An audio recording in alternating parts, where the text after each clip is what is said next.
Crisostomo, tumigil ka na sa paghahanap kung nasa ang puntod ng tatay mo. Wala siyang puntod. Itinapon siya doon sa ilog. Tao siya, hindi basura.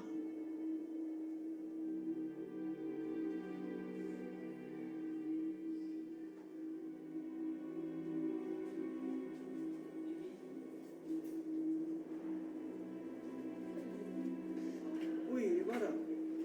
Magandang gabi, Padre Dam. Alam mo ba, dito sa San Diego, ako pa rin ito sunod kahit ano kapakalaman. Liwanag ba?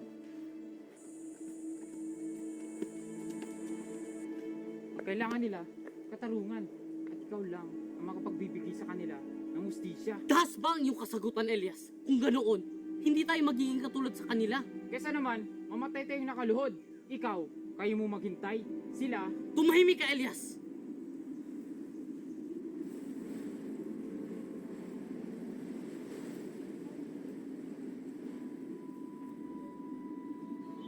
Hanggat ako'y nabubuhay, dadalhin ko ang iyong alaala.